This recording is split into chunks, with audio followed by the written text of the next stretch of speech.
오늘 함께 나눌 하나님의 말씀은 사도행전 13장 1절부터 12절까지 말씀입니다. 제가 가진 성경으로는 신약 성경 208쪽입니다.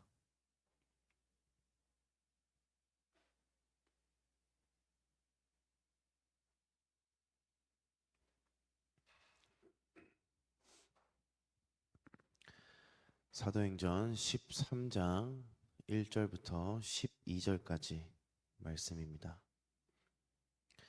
한 절씩 교독하도록 하겠습니다.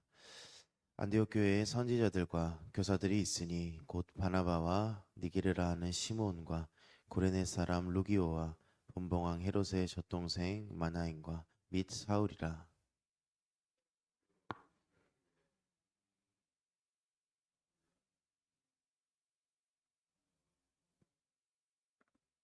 이에 금식하며 기도하고 두 사람에게 안수하여 보내니라.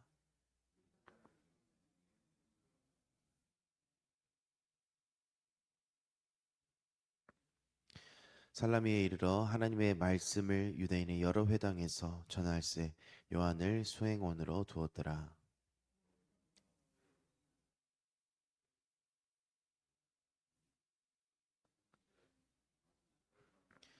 그가 총독 서기오 바울과 함께 있으니 서기오 바울은 지혜 있는 사람이라 바나바와 사울을 불러 하나님의 말씀을 듣고자 하더라.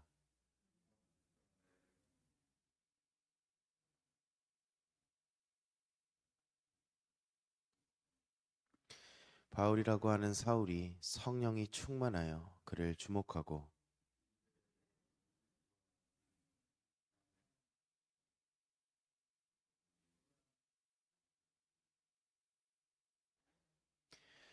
보라 이제 주의 손이 내 위에 있으니 내가 맹인이 되어 얼마 동안 해를 보지 못하리라 하니 즉시 안개와 어둠이 그를 덮어 인도할 사람을 두루 구하는지라. 이에 총독이 그렇게 된 것을 보고 믿으며 주의 가르치심을 놀랍게 여기니라. 아멘. 네, 우리가 지난 시간 사도행전 12장의 말씀을 보면서 하나님의 역사하심 또 하나님의 능력을 우리가 말씀을 통해서 보았습니다. 지난 시간 이 사도행전 12장에서는 이 예루살렘 교회에 어려움이 찾아오게 됩니다. 이 헤롯 왕이 사도 야고보를 죽이고 또 유대인들의 환심을 사기 위해서 이 베드로까지 죽이려고 옥에 가두게 됩니다. 그런데 그 옥에 갇혀 있던 이 베드로를 주의 사자가 나타나서 그 묶여 있던 쇠사슬을 끊어주고 또 겹겹이 이 베드로를 지키고 있었던 파수꾼들을 지나서 이 베드로가 옥에서 풀려나게 됩니다. 그리고 이제 비몽사몽하면서 이 베드로가 뒤를 돌아보니 이 천사는 이미 떠나가고 베드로는 옥에 나와서 이 몸을 피하게 됩니다. 우리가 지난 시간 말씀을 통해서 무엇을 알 수가 있었습니까? 하나님께서는 언제나 우리와 함께 하신다는 것입니다. 언제나 우리를 눈동자같이 지켜보고 계시며 우리를 도우시며 늘 우리를 인도해 주신다는 것입니다. 그 하나님은 어떠한 분이십니까? 전능하신 하나님, 우리를 만드신 창조주 하나님. 그 베드로를 옥에서 꺼내려고 하시면 그냥 천사 한 명만 움직이셔도 불가능을 가능케 하시는 하나님이시라는 것입니다. 우리의 삶 가운데 신앙생활 하면서 때로는 어려움이 찾아오고 내가 도무지 감당하지 못한 그러한 일들이 일어날 때, 또 주위에 나를 도와주는 사람들이 없다고 느낄 때, 그때도 하나님께서는 함께 하시고 일하고 계신다는 것입니다. 그리고 나서 그 시간들이 지나고 보니 베드로와 같이 뒤를 돌아보니 그 모든 것이 하나님의 은혜였다는 그 사실을 우리가 지난 시간 말씀을 통해서 나눴습니다. 오늘은 이제 사도행전 13장의 말씀을 함께 나누고자 하는데요. 우리가 이제 신앙생활을 하며 예수님을 믿으면서 흔히 우리가 하게 되는 오해 또 착각 중에 하나가 내가 예수님을 믿으면 모든 일들이 잘 될 것이라는 하나의 착각이 있습니다. 그런데 우리가 막상 신앙생활을 하다 보면 그렇지 않은 적들이 너무나도 많습니다. 오히려 예수님을 믿는 것 때문에 우리가 어려움에 빠지게 될 때도 있습니다. 뭐 직장에서도, 가족들과의 관계, 또 친구들과의 관계 속에서도 우리가 예수님을 믿는 것 때문에, 또 내가 그리스도인임을 드러내는 것 때문에 어려움이 있을 때가 분명히 있게 됩니다. 또한 우리가 그리스도인으로서 할 수 있는 일, 또 할 수 없는 일도 생기게 됩니다. 우리가 그리스도인답게 살려고 하지 못하는 것들, 멀리하는 것들, 끊어버린 것들은 이 세상은 자유롭게 할 수가 있습니다. 수없이 많은 그리스도인들이 하나님의 뜻대로 살려고 노력하고 발버둥을 칩니다. 또 하나님의 말씀대로 순종하려고 합니다. 그리고 끝까지 참고 견뎠을 때 하나님께서 주시는 그 은혜와 승리를 누리며 살아가게 됩니다. 물론 중간에 넘어지고 쓰러지는 일도 있지만 우리는 하나님께서 주시는 그 능력으로 다시 일어날 수가 있습니다. 오늘 사도행전 13장은 드디어 이 사도 바울의 전도 여행이 시작되게 됩니다. 오늘 우리가 읽은 본문 13장 그리고 14장은 바울의 1차 전도 여행의 내용을 담고 있습니다. 이제부터는 이 예루살렘 교회, 우리가 지금까지 나누었던 이 초대교회 예루살렘 교회는 중심에서 조금 멀어지게 되고 이 안디옥 교회가 모든 선교의 중심지가 되어집니다. 거기에서 1차 전도 여행을 떠나는 그 이야기가 오늘 본문의 말씀입니다. 오늘 본문 1절 한번 보겠습니다. 안디옥 교회에 선지자들과 교사들이 있으니 곧 바나바와 니게르라 하는 시몬과 고레네 사람 루기오와 분봉왕 헤롯의 젖동생 마나인과 및 사울이라. 이 안디옥 교회에 선지자들 또 교사들이 있습니다. 이것은 교회 리더들을 이야기를 합니다. 말씀을 가르치는 사람들, 지금으로 말하면 목회자들을 의미합니다. 이 여러 명의 교회들이 이 안디옥 교회 그 리더들이 등장을 하게 되는데 그들은 각각 다른 지역, 다른 곳에서 온 사람들입니다. 이 안디옥 교회 여러 출신들의 리더들 그리고 사람들이 함께 모여 있었다는 것입니다. 계속해서 2절을 보겠습니다. 주를 섬겨 금식할 때 성령이 이르시되 내가 불러 시키는 일을 위하여 바나바와 사울을 따로 세우라 하시니, 여기서 주를 섬긴다, 섬긴다라는 말이 나오게 되는데 이 섬긴다는 말을 영어로 보게 되면, 영어의 의미를 보게 되면 이 서비스라는 단어가 쓰이는데 이 단어는 예배 그 단어로 사용되어지기도 합니다. 그래서 주를 섬기며 금식했다라는 말은 주를 예배하며 금식했다라고 우리가 볼 수가 있습니다. 그렇게 금식하면서 예배하는 중에 바나바와 사울을 따로 세우라고 성령님께서는 말씀하십니다. 예배 중에 이제 사역의 임무가 생기게 됩니다. 우리가 한 가지 기억해야 할 것은 이 예배와 사역의 관계입니다. 이제 사울과 바나바가 이제 전도 여행을 떠나게 되는데 이것은 예배 중에 성령님께서 그 사역의 미션을 주십니다. 우리가 이 예배와 사역의 그 관계를 한번 생각해 봐야 되는데, 우리가 신앙생활 하면서 예배를 드리고 사역하는 하나님의 일들을 감당해 나갑니다. 그런데 이 둘의 관계, 예배와 이 사역의 관계는 뗄 수가 없는 관계입니다. 예배를 통해서 하나님의 은혜와 하나님께서 내게 주신 그 복들을 깨닫게 되게 되면 그 깨닫는 것을 가지고 그 다음에 하나님의 뜻 안에서 사역, 그 일들을 그 안에서 진행을 해야지 진정한 하나님의 능력이 나오게 됩니다. 그렇기 때문에 예배 없는 사역, 사역 없는 예배, 그 가운데는 하나님의 능력이 없게 된다는 것입니다. 예배를 드리고 섬기는 일들, 이 사역들을 같이 하게 되어야 그 예배의 은혜를 가지고 또 능력을 가지고 하나님의 일들을 감당해 나갈 수 있는 것입니다. 그래서 그렇게 금식하면서 예배하는 그 중에 성령님께서는 이 바나바와 사울을 부르시는데, 우리가 지난 시간 사도행전 말씀 그리고 지금까지 바나바와 사울이 함께 등장할 때 성경에 기록된 순서들이 항상 지금까지는 바나바와 사울, 이렇게 바나바의 이름이 먼저 등장을 하게 됩니다. 우리가 이 성경에 기록되어 있는 이름의 순서들도 굉장히 중요한 또 의미를 가지고 있는데 지금까지는 바나바가 먼저 등장을 합니다. 이것은 아직까지 이 바나바가 이 교회의 더 큰 리더라는 뜻을 가지고 있습니다. 그래서 이 후반절, 이 13장 후반절 그리고 그 이후에 말씀을 보면은 이제 바울의 이름이 먼저 등장을 합니다. 바울과 바나바. 그래서 이 안디옥 교회 리더가 아직까지는 지금 바나바인 것을 우리가 알 수가 있습니다. 그래서 이 3절에 보게 되면은 그 성령님의 부르심에 교회가 금식하고 기도하며 이 바나바와 또 사울에게 안수해서 보내게 됩니다. 여기서 온 교회가 안수를 했다라는 것은 이제 그 의미를 살펴보게 되면 이 바나바와 바울과 이제 우리 안디옥 교회가 그들과 함께 하겠습니다 라는 의미를 가지고 있습니다. 오늘날의 안수의 의미라는 조금 다릅니다. 이 구약적인 의미에서 안수를 통해서 그들과 함께 한다라는 의미, 또 내 모든 것을 당신에게 쏟아붓겠습니다.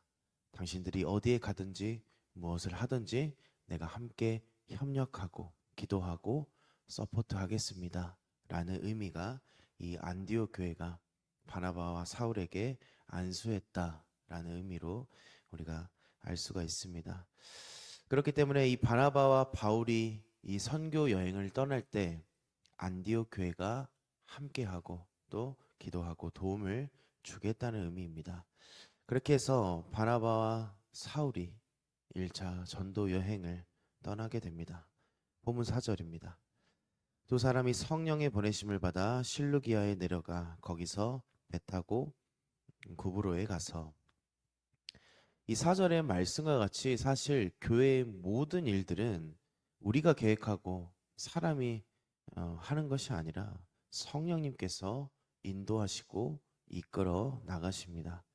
그렇게 두 사람이 실루기아에서 구브로로 갑니다. 이 구브로는 지금의 지역으로 보면 키프로스라는 나라입니다. 그래서 이 키프로스 구브로로 가게 되는데 계속해서 5절에 살라미에 이르러 하나님의 말씀을 유대인의 여러 회당에서 전할세 요한을 수행원으로 두었더라. 이 살람이라는 곳은 그 키프로스 구브로 나라의 동쪽에 있는 곳입니다. 그래서 우리가 생각해 볼 때 지금도 사실 선교를 간다, 선교를 나간다라는 것은 어려운 사실 사역입니다. 그런데 그 당시에 이 예수님 있고 이 초대교회 그 당시에 자신이 살고 있는 곳을 떠나서 여행을 간다라는 것 그 자체가 사실 쉬운 일이 아니었습니다. 더군다나 복음을 전하러 여행을 간다, 선교 여행을 간다. 그 당시 복음을 전하면 어떤 일들이 일어났습니까? 수많은 어려움들 당하고 핍박이 많았기 때문에 그것을 알고 있는 그들이었기 때문에 더 이 선교 여행이 어려운 시작이었습니다. 하지만 바울과 이 바나바 그리고 안디옥 교회는 어떠했습니까?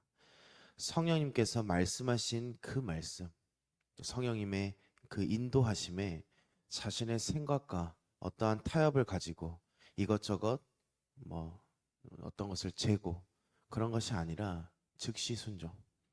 예배 중에 성령님께서 말씀하시니 곧 안디옥 교회가 그 두 사람을 안수하여서 보내고 또 바울과 바나바도 다른 것을 다 제쳐두고 오로지 성령의 인도하심을 따라서 그 구브로로 내려가서 복음을 증거했다라는 것입니다.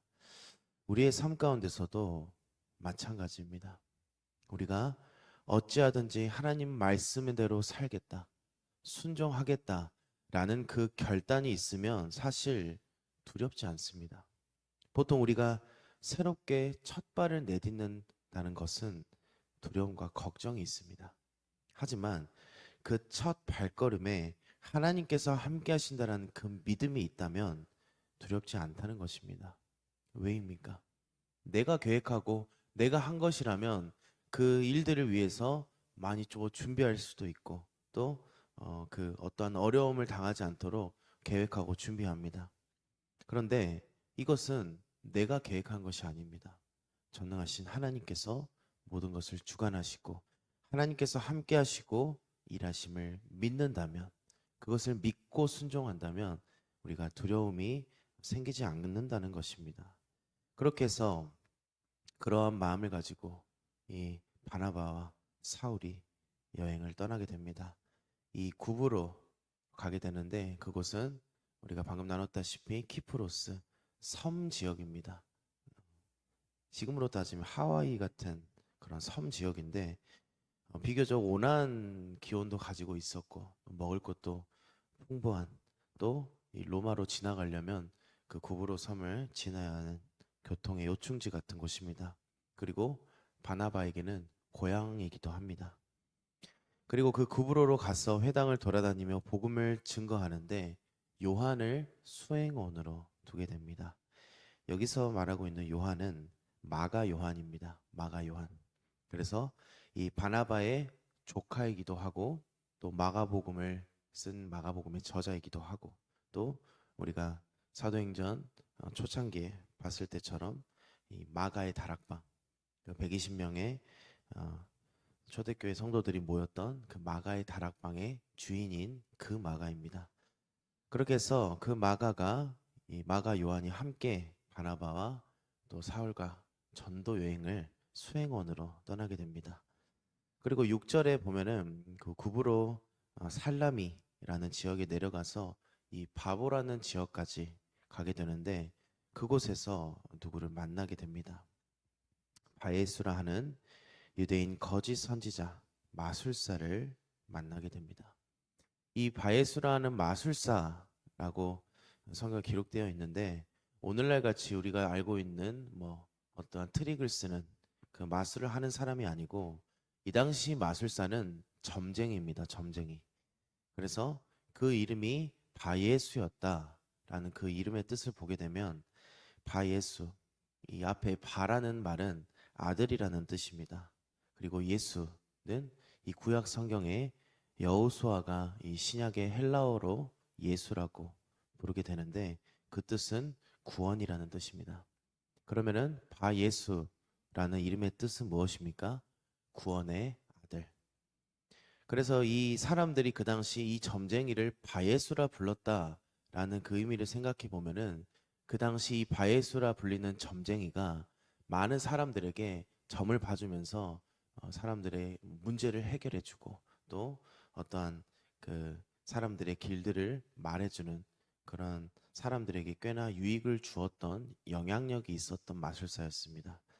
그래서 이 바나바와 사울이 그 구브로 지역에 내려가서 이 바예수라는 사람을 만나게 되는데 본문 7절의 말씀을 보겠습니다.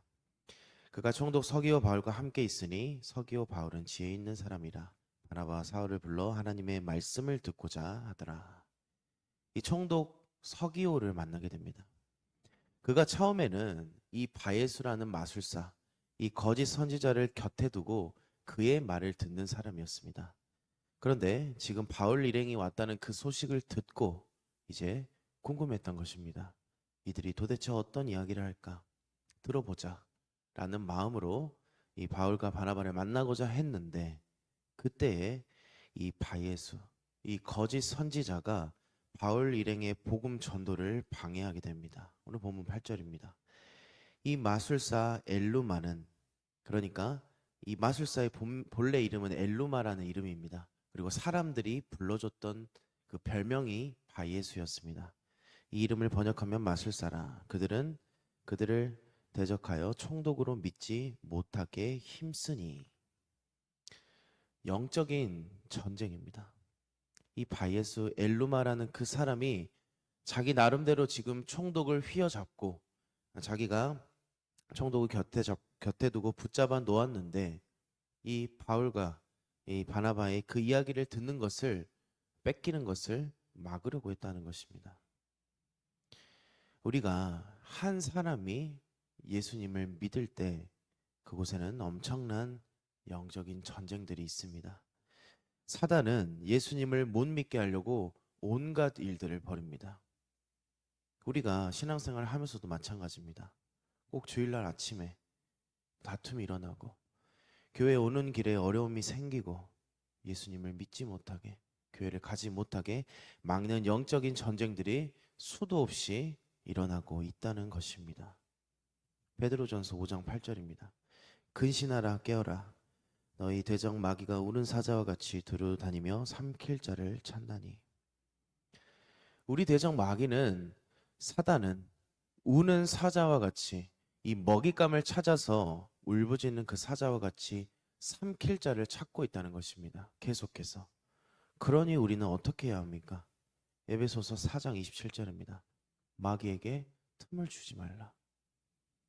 그 조그마한 틈, 그 빈틈을 이 사단 마귀는 계속해서 노리고 있다는 것입니다.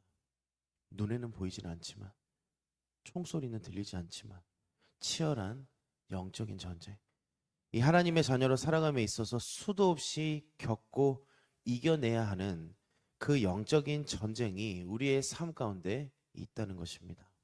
우리가 이 영적인 전쟁을 인식하고 있지 않으면 우리는 나도 모르게 수도 없이 이 전쟁에서 패배하게 된다는 것입니다. 그렇기에 우리는 늘 깨어 있어야 합니다. 그렇기에 우리는 늘 성령의 전신갑주로 하나님의 말씀으로 무장하고 있어야 하는 것입니다. 사실 영적인 전쟁은 그저 그런 미지근한 신앙, 내가 하나님의 자녀답게 살려고 하지 않고 복음을 전하려고 하지 않는다면 사실 영적인 전쟁은 일어나지 않습니다. 사단은 그런 사람들은 잘 건들지 않습니다. 왜입니까? 이미 그런 사람들은 사단의 뜻대로 살아가고 있기 때문에 굳이 건들지 않아도 알아서 하나님을 가까이 하지 않기 때문에.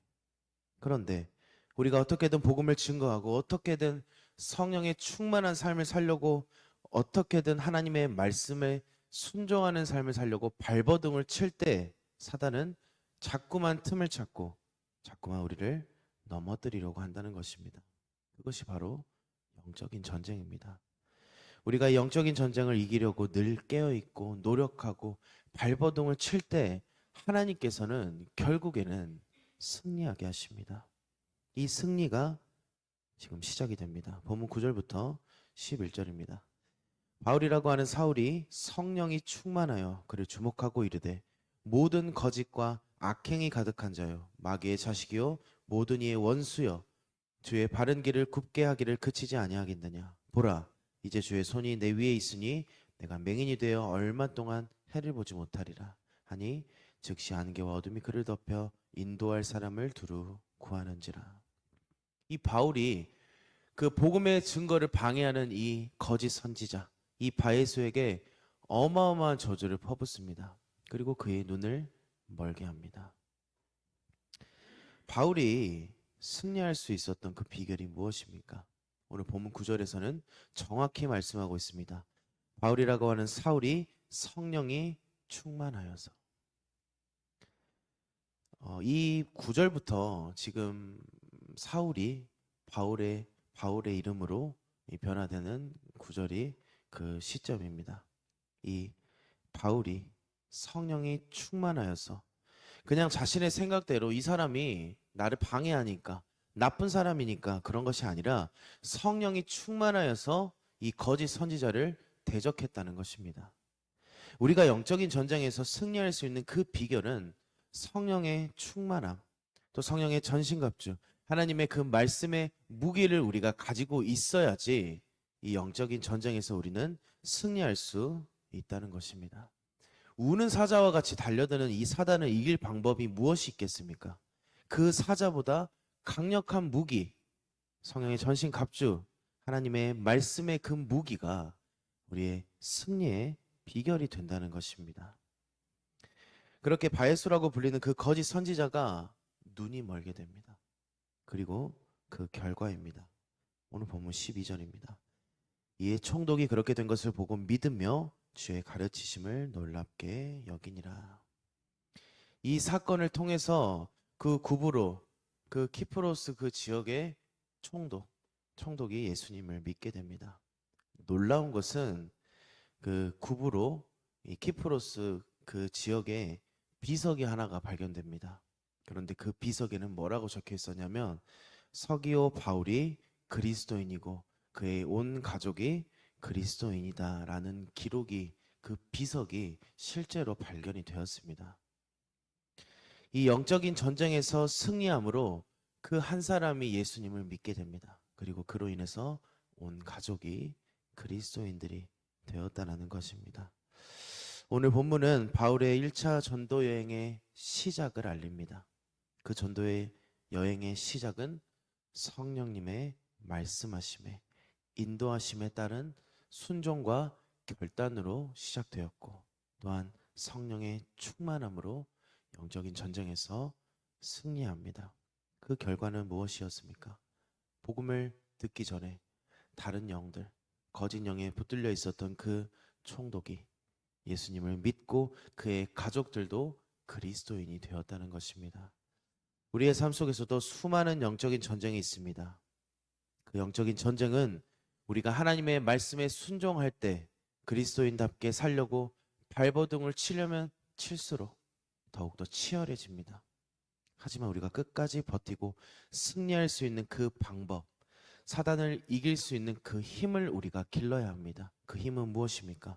성령의 충만함, 하나님의 말씀입니다. 우리가 그렇게 영적인 전쟁에서 승리할 때 우리를 통해서 복음이 선포되고 우리의 삶을 통해서 하나님께서 영광 받으실 줄로 믿습니다. 이렇게 기도하겠습니다. 하나님 감사합니다. 우리를 선택하여 주시고 우리를 하나님의 자녀 삼아 주시고 우리에게 늘 사명을 더하여 주셔서 우리에게 말씀하여 주시고 또 우리에게 사역의 자리를 허락하여 주심에 너무나도 감사합니다. 우리의 삶은 수많은 영적인 전쟁 가운데 있습니다. 우리가 끝까지 버티고 끝까지 싸워서 승리할 수 있도록 성령님이 인도하여 주시고 우리가 늘 깨어서 사단 마귀에게 틈을 주지 않고 늘 성령으로 말씀으로 무장해서 최후의 승리의 그 깃발을 꽂을 수 있는 우리의 삶이 되도록 주님 우리 가운데 함께하여 주시옵소서. 다시 오실 예수님 이름으로 기도드리옵나이다. 아멘.